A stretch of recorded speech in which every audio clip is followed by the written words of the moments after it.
bersamamu. Dan bersama roh. Inilah Injil suci menurut Lukas. Dimuliakanlah Tuhan.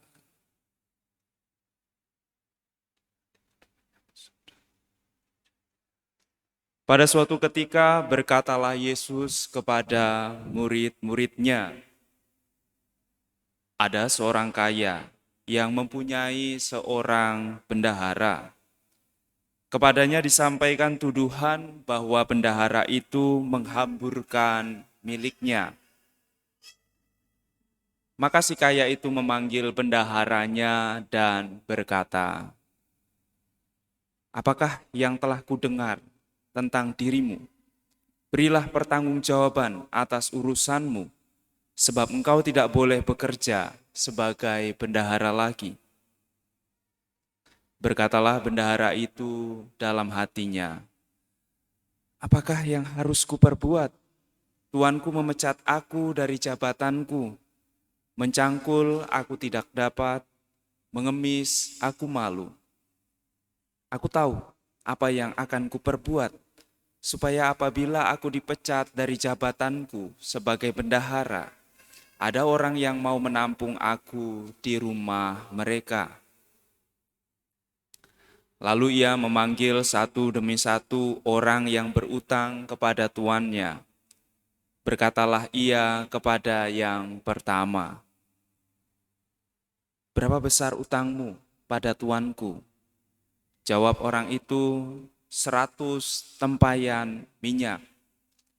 Lalu kata bendahara itu, "Inilah surat utangmu, duduklah dan buatlah surat utang lain sekarang juga 50 tempayan." Kemudian ia berkata kepada yang lain, "Dan saudara, berapa utangmu?" Jawab orang itu, 100 pikul gandum. Katanya kepada orang itu, "Inilah surat utangmu, buatlah surat utang lain 80 pikul."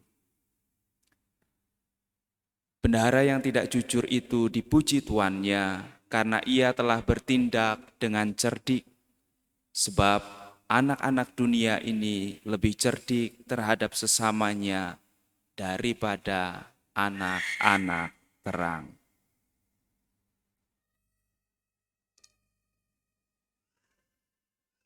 Demikianlah sabda Tuhan. Terpujilah Kristus.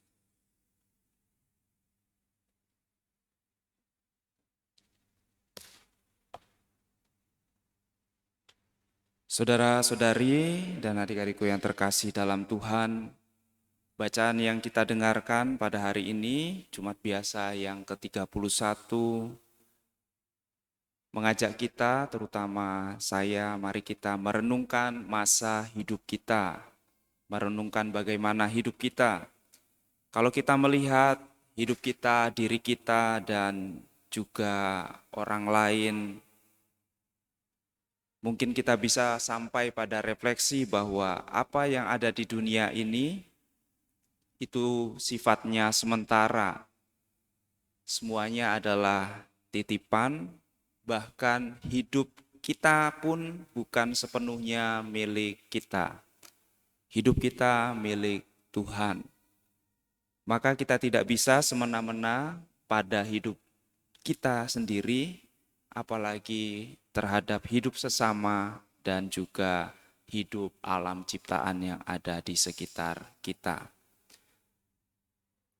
Maka kalau boleh saya refleksikan, kita semua dengan bacaan Injil yang kita dengarkan, kita semua adalah bendahara yang mengolah, mengatur apa yang kita miliki seharusnya seturut dengan kehendak Tuhan kita.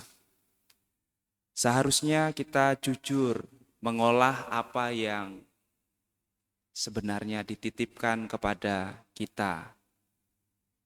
Dan dengan jujur itu bukan menggunakannya untuk berfoya-foya, yang oleh Rasul Paulus dikatakan orang-orang yang menjadi musuh salib Kristus menjadikan harta dunia sebagai tuannya, dan pikirannya senantiasa berpusat pada apa yang ada di dunia. Maka mari kita menjadi pengolah harta yang jujur, yang baik. Dan kalau ternyata kita selama ini tidak jujur dan tidak baik dalam mengolah apa yang Tuhan titipkan kepada kita, maka marilah kita bertindak cepat dan cerdik seperti bendahara yang tidak jujur tadi.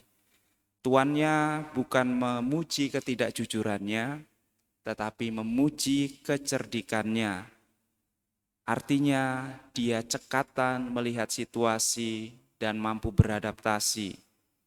Ia melakukan kemurahan hati tetapi dengan cara yang tidak jujur.